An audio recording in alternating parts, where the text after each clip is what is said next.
So oftentimes when people struggle with their chipping, they would describe themselves as having the yips. But let's be sure that we're talking about the same thing. If your technique's poor and you don't chip well in practice, and then you duff it on the course, well, that's likely to be a technique and skill issue. And if that's the case, have a look at the Golf Coach app and you'll see there's a whole section on refining chipping technique and skill. If, however, you have a functional technique, so I'm not saying perfect, but a functional technique which is smooth and fluid and accelerating, and then when you stand to the ball, the rhythm is either slow and guided or has some kind of jerky motion, and the strike is entirely different to the practice swing, well, that's likely to be some kind of mental issue. So I get people who have this situation come to me a lot through the research that I do and being a coach.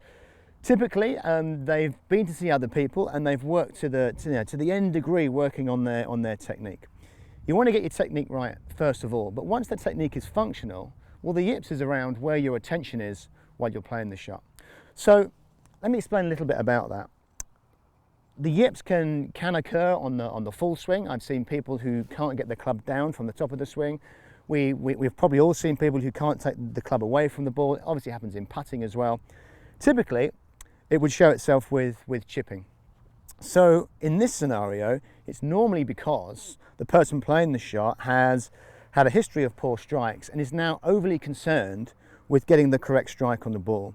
And the moment we make that our primary focus, so really staring at the ball or having it as the priority in our attention, you're likely to make an action which is interrupted by that need to strike it. So let's see if we can loosen that problem first of all. When I play a chip shot, I'm obviously aware the ball is there, it needs to be struck, but I'm more attuned to the sound and the feeling of the club skidding in the grass. And in particular, and whenever I'm nervous, I make sure that I would do this, I would have my attention much wider than the ball. So I'm looking in the general direction, but my attention is on the end of the backswing and really prioritized to the end of the through swing. So I've got a much wider field of attention than typically a yipper, which is really ball bound. So I'd have a few practice strokes, establish a fluid accelerating motion, keep my attention wide and try not to focus on the ball at all. In the next video, we'll look at an exercise that will really help to loosen that situation of over control and ball focus.